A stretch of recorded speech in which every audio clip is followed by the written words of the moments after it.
Dear students, let's continue with the topic of the frog.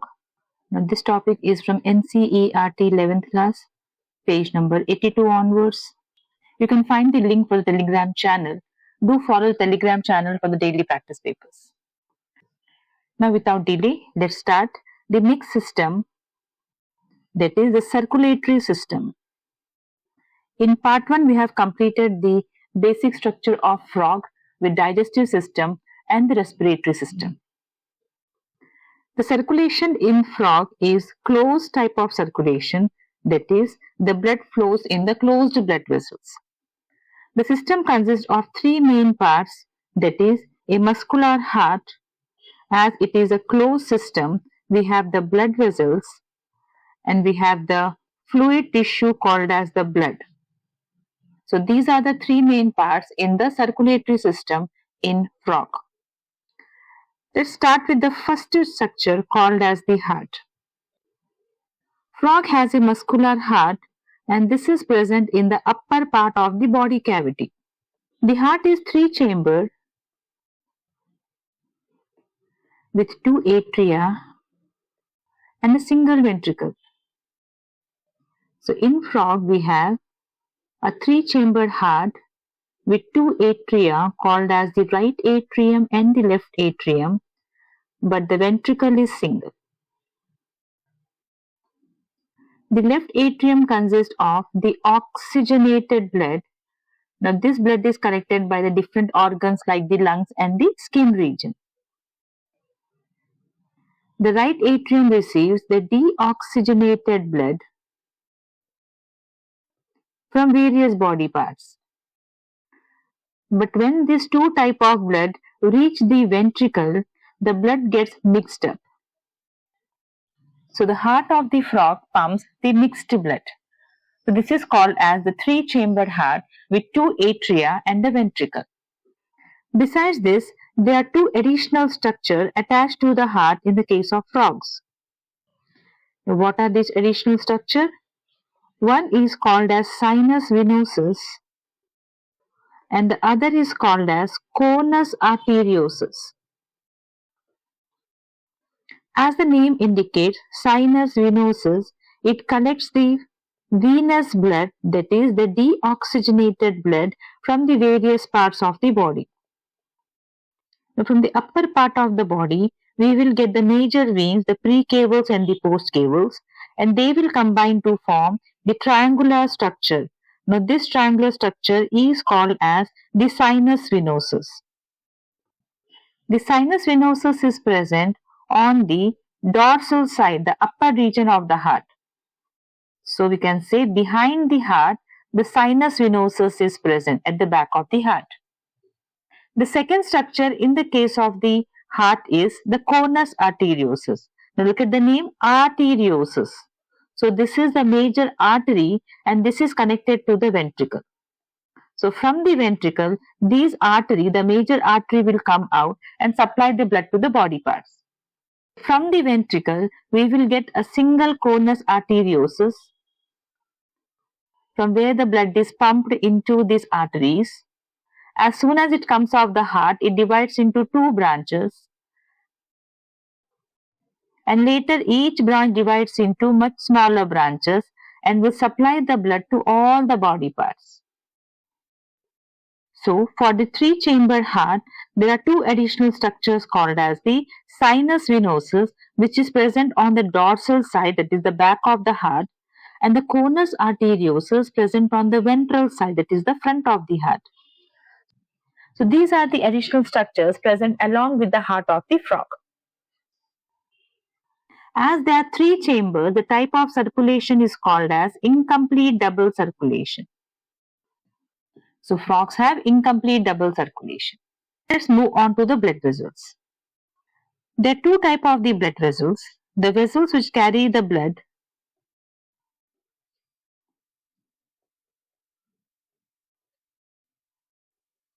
from heart to the body parts. Now this system is called as arterial system. So arterial system will carry the blood from the heart to the body parts. The system which collects the blood from the body parts, that is the deoxy blood, from the body parts back to the heart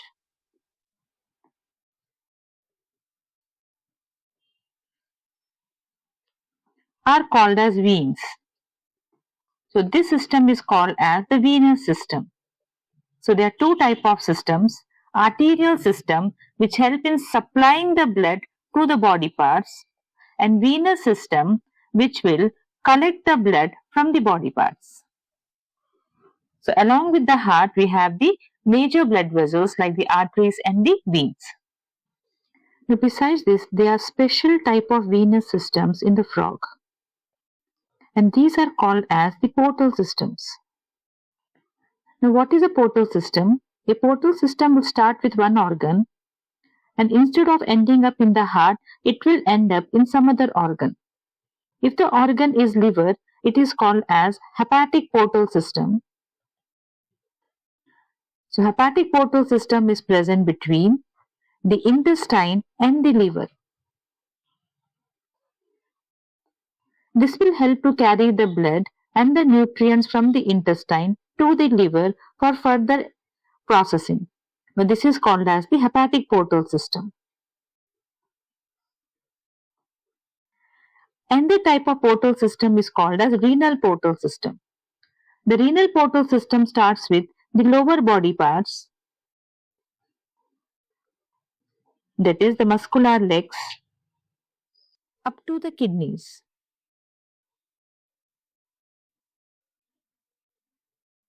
So blood from the lower body parts first enter into the kidneys and then reaches the heart.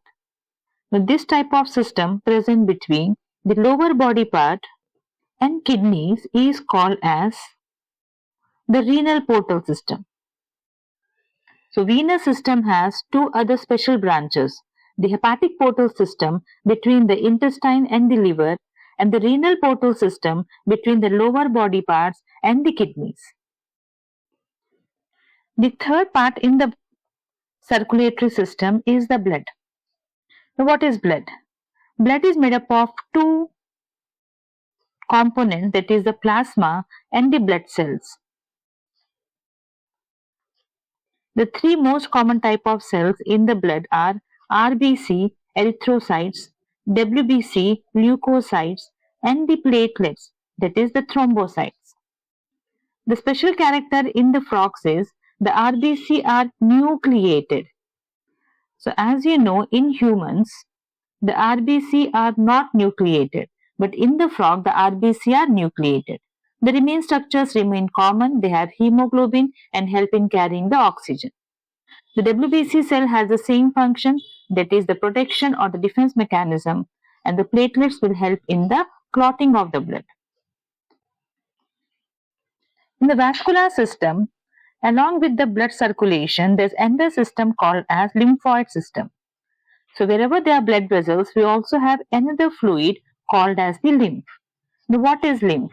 Lymph is same as blood, but it does not have two main substances, that is the plasma proteins and the RBC. So the fluid same as blood, but without proteins and RBC is called as the lymph. So this is about the vascular system or circulatory system in frog.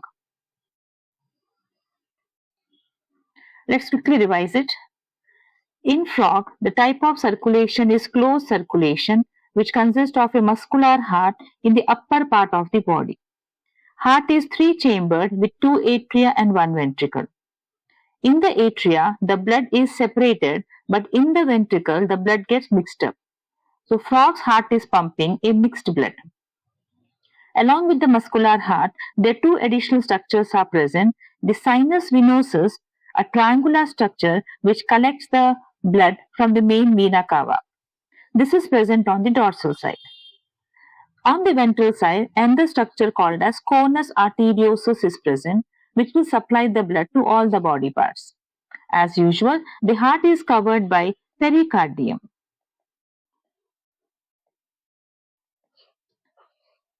The type of circulation in the frog is incomplete double circulation. The next system is the blood vessels. This will form two systems called as arterial system and venous system. The arterial system will supply the blood from the heart to the body parts, and the venous system will collect the blood from body parts to the heart. Along with the arterial and venous, in the venous we have two special divisions, and these are called as portal system. The venous circulation between the intestine and liver is called as hepatic portal system, as hepatic is liver. And the circulation between the lower body parts and kidneys is called as renal portal system. So renal means kidneys. The third part in the circulation is the blood. The blood consists of two components, plasma and blood cells. As usual, three types of blood cells are there, RBC, WBC and platelets. And in the frogs, the RBC is nucleated. Along with the blood circulation, another circulation is also present called as the lymphoid system. This is made up of the fluid called as lymph. Lymph is same as blood. It does not have proteins and RBC. This is about the vascular system. Let's continue with the next system, the excretory system. So let's continue with the excretory system in frog. Frogs are ureotelic, that is, the excretory waste is urea. So as you know, most terrestrial animals will have the excretion as urea. The function of the excretory system is to eliminate the nitrogenous waste. So this nitrogenous waste from the blood is filtered in the kidney and excreted out. The system consists of one pair of kidneys, one pair of ureters, a single opening called as cloaca, and a single urinary bladder. The four parts are kidneys, ureters, one cloaca, and a single urinary bladder. Let's see about the kidneys. So kidneys are bean-shaped structures, and these are present a little posterior in the body cavity. So slightly lower of the body cavity, you can see the kidneys are present. Kidneys appear dark red in color, and they are made up of tubular structures called as uriniferous tubules.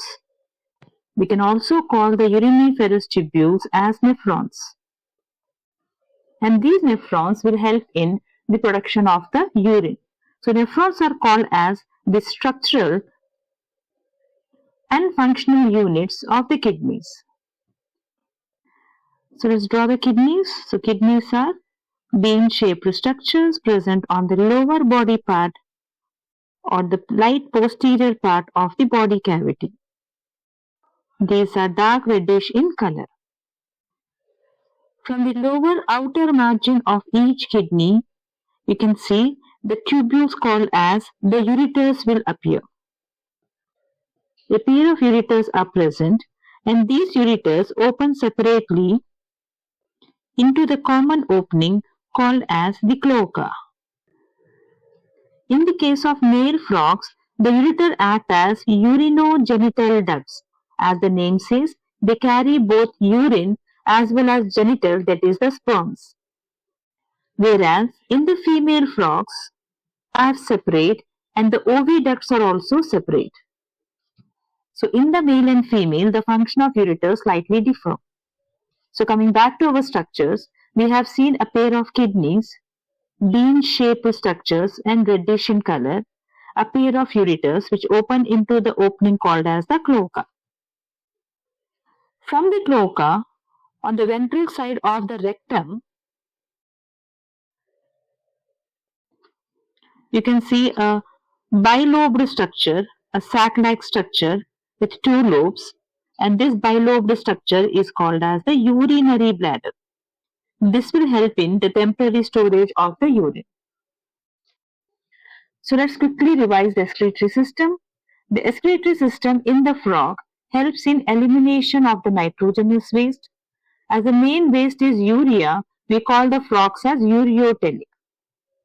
The system consists of one pair of kidneys which are bean-shaped, dark reddish in color and little posterior in the body cavity. These kidneys are made up of tubular structure called as uriniferous tubules or nephrons, which are the structural functional unit of the kidneys. The second structure are ureters. One pair of ureters are present in the frog, and these ureters open into a common passage called as the cloaca. The cloaca is a common passage for digestive system, reproductive system, and excretory system. A single bilobed thin sac-like structure, urinary bladder, is present ventral to the rectum. The function of the ureters differ in both male and female. In male, as they carry the sperms also, so it is called as urinogenital duct. But in the female, the ureters are separate and the oviducts are separate. So this is regarding the excretory system. So let's continue with the nervous and endocrine system.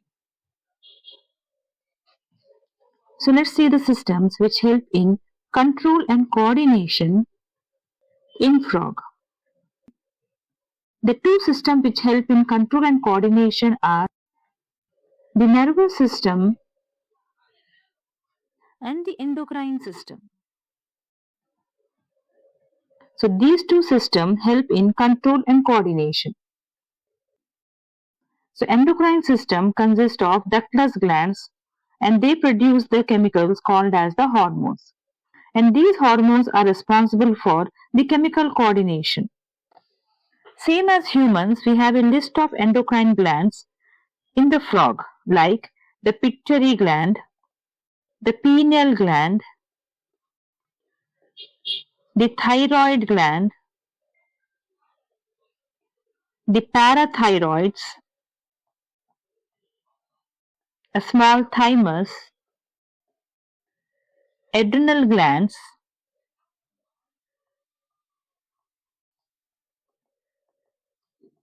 the islets of Langerhans in pancreas, and a few cells in the gonads.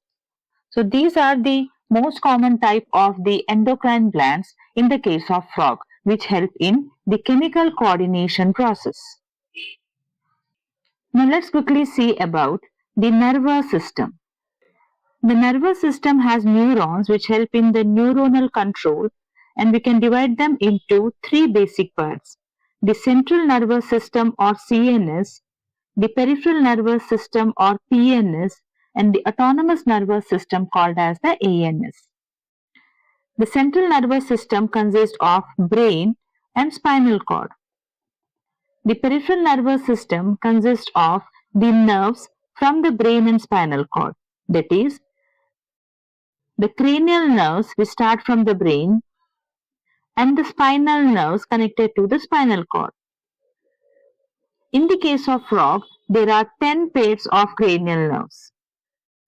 The third system is called as autonomous nervous system, which consists of two systems called as the sympathetic nervous system, responsible for the fight and flight activities, and the parasympathetic, responsible for the rest and digest. So the nervous system in the frog consists of the CNS, the PNS, and the autonomous ANS.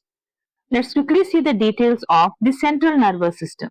The brain in the frog is enclosed in a bony structure, that is the brain box, also called as the cranium.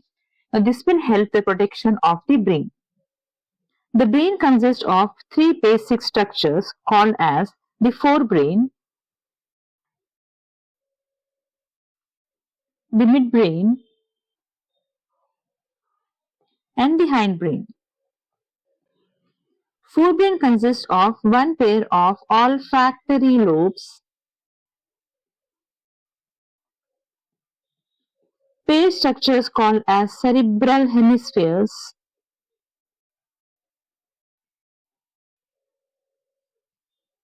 and the unpaired structure called as the diencephalon. This diencephalon consists of thalamus and hypothalamus. So as the name indicates, the olfactory lobes help in olfaction and connected to the nasal region. All the voluntary functions are controlled by the cerebral hemispheres, and the diencephalon will help in the urge for eating and the drinking. The midbrain in the frog consists of two optic lobes, that is, one pair of optic lobes, and these are called as corpora bigemina. Now remember this word because when we deal with the human anatomy, we have four optic lobes called as quadri. Now here we have two optic lobes, so called as corpora bigemina. The hindbrain consists of two parts, the cerebellum region, which help in the balancing, and the medulla oblongata. And this medulla oblongata will help in the involuntary functions. So let's quickly draw the structure of the brain. That is the olfactory lobes, and this will continue as the two halves, the cerebral hemispheres. The diencephalon is on the lower side. So this is the forebrain structure. Now below this we have two optic lobes, the corpora bigemina, and from we have the next part, the cerebellum and the medulla oblongata. So we have the olfactory lobes, the cerebral hemispheres, the optic lobes, the midbrain region, the cerebellum region, and the medulla oblongata. So this part is present inside the cranium, the brain box. At the end of the cranium, there is a large opening called as the foramen magnum. The foramen magnum is the opening at the last part of the skull, from where the medulla oblongata will pass, and now this will continue as the spinal cord. So as the brain is surrounded and covered by cranium, the spinal cord is also surrounded and covered by the vertebral column. So protection of the spinal cord is done by the vertebral column.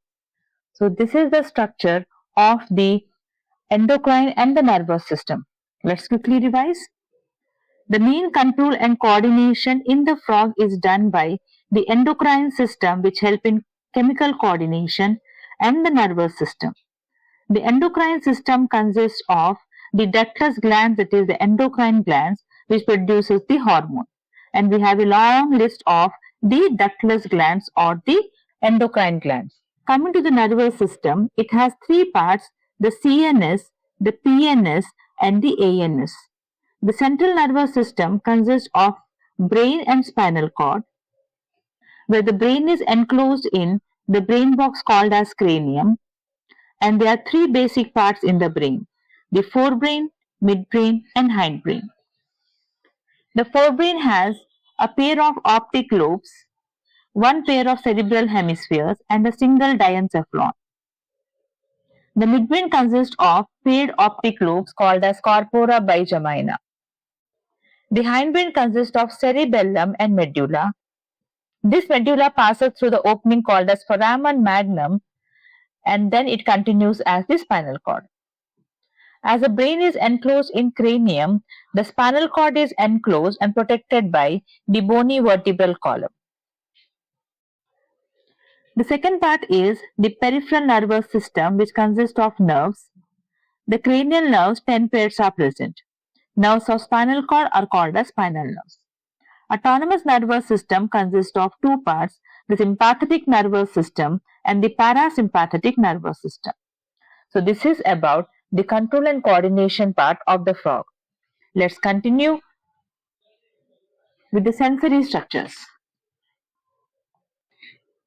So let's continue with the sensory organs in the frog, Rana tigrina.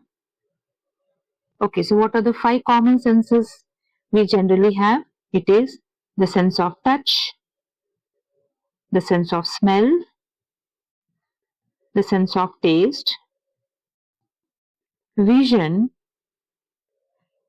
and hearing. The touch is taken care by skin. We smell through the nasal region. The taste, we taste through the tongue. For vision, eyes are present and hearing is done through the ears. Now, if you observe carefully, the skin, the nasal epithelium, and the tongue, these are actually not sensory structures. Like skin is the basic part which help in the protection. Nasal region mainly is a part of respiratory system, and tongue is mainly used for the food collection. Now, in these three regions, they are not specialized sensory organs. So, skin, nasal epithelium, and the tongue region are not specialized organs for sensation. Then, how do they help in the sensations? These structures, like skin, nasal, and the tongue region, consist of cell aggregates.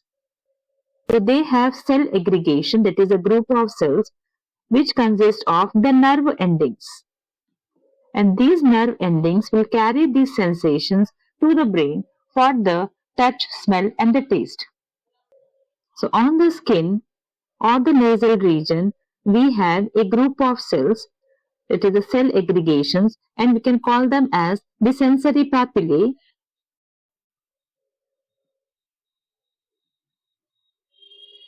And these sensory papillae at the lower region are connected to the nerve endings.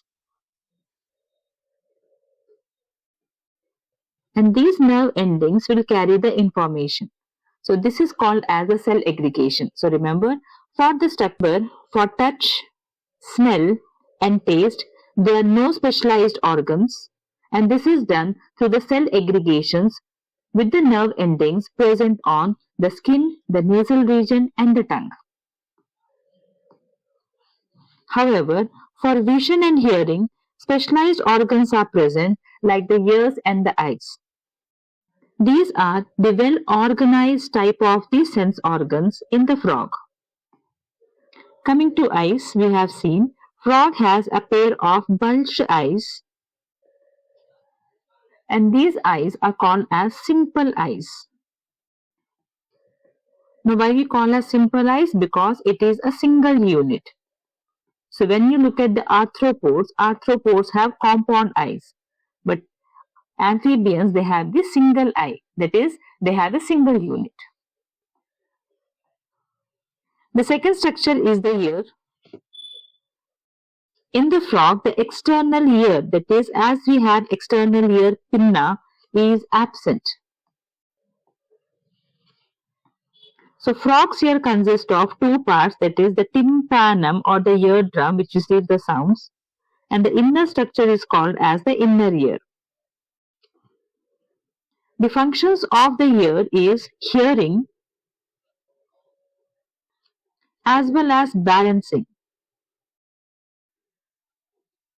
So when it is swimming or leaping on the ground, the balancing is also done by the ear. So ear is an organ of equilibrium. So this is about the sensory structures. The sensory structures in the frog, all the five senses are present, but for some we have only the cell aggregations. These cell aggregations with the nerve endings will help in touch on the skin, the smell on the nasal region, and the taste on the tongue. We call them as papillae. Well-organized structures are present for vision, that is the eyes, simple eyes, and for hearing, ears. External ear pinna is absent. However, tympanum and the internal ear are present. The function of ear is hearing as well as balancing. So let's continue with the next system, that is the reproductive system. So let's discuss about the last system in frog Rana tigrina, that is the reproductive system. So hope you remember that frogs are unisexual, the sexes are separate, and they also exhibit sexual dimorphism. That is, we can identify the male and female through the characters, as male has the vocal sacs and the copulatory pads which are absent in the female. So let's start with the male reproductive system. So male has one pair of testes as usual. These are yellowish in nature and they are connected to the kidneys through the double peritoneum structure called as mesochium. So, a pair of testes are present near the kidneys and connected to the kidneys by mesochium. These testes produce the sperms. These sperms open into the ducts called as vasa efferentia.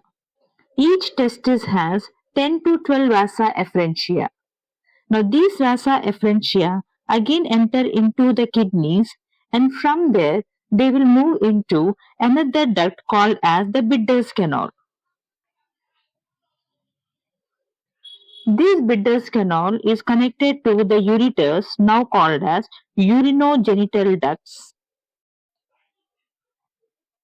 and they will open out through the cloaca.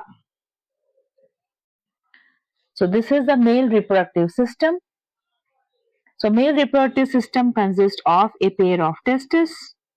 These testes are yellowish in color, attached to the kidney by double peritoneum structure called as mesochium. The testis produces the sperm collected by 10 to 12 vasa efferentia from each testis. Then they open into the kidney, the Bidder's canal, and from there the urinogenital duct, and now the sperms pass through the common opening called as the cloaca. Let's see the female reproductive system.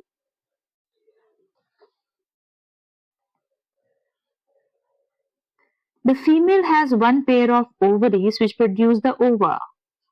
These ovaries are present near the kidney, but they are not connected to the kidney in any way.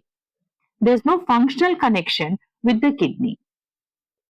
These ovaries produce the ova, and these ova are collected by one pair of oviducts. These oviducts will separately open into the cloaca. They are not connected to the ureters. So in the female, the system is very easy.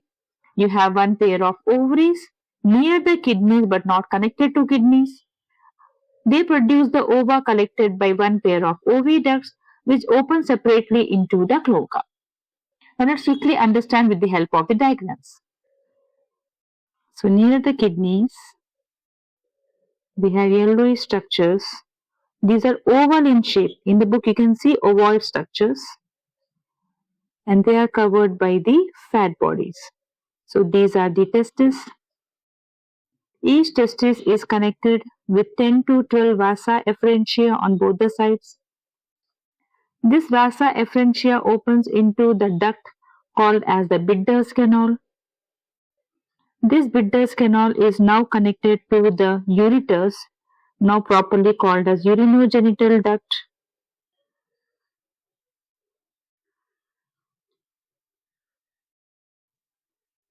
The urinogenital duct open into the cloaca. So this is the male system. The testis, the vasa efferentia, the Bidder's canal, and the urinogenital duct, now which opens out by cloaca. So let's see the female system. Again a pair of kidneys,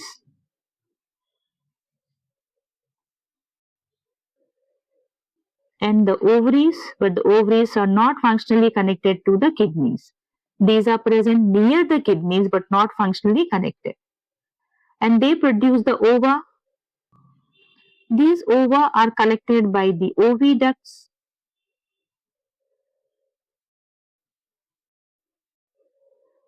So in the kidneys, or from the kidneys, we actually have the ureters which are opening into the cloacal region. And we have these oviducts which collect the ova. And these oviducts separately open into the cloaca. They are not connected with the ureters. So this is the female system. In the female system, the ovaries open into the oviduct which open into the cloaca. Let's quickly see the life cycle of the frogs. The adult frogs will lay the eggs. At one time, the female can produce 2,500 to 3,000 eggs.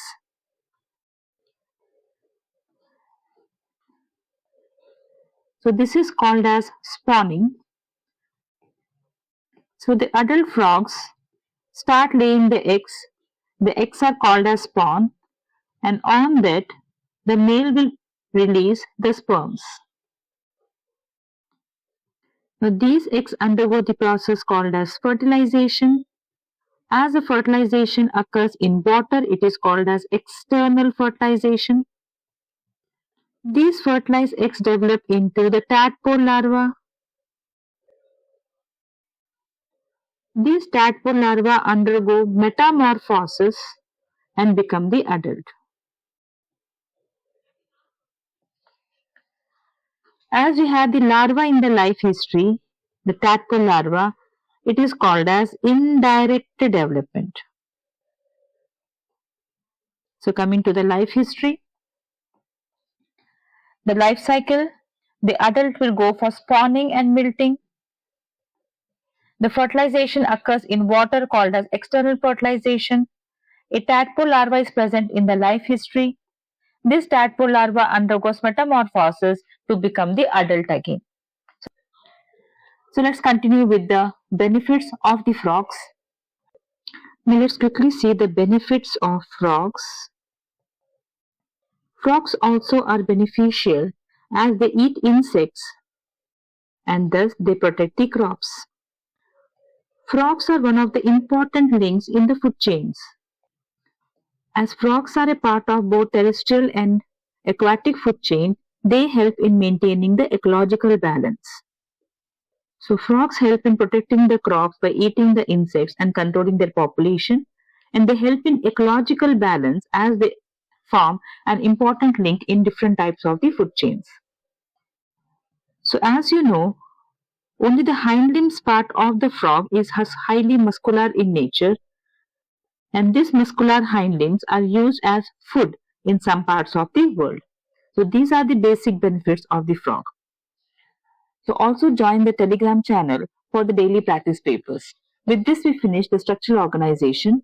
The next series will be on the human anatomy starting from the respiratory system. So keep preparing for the NEET.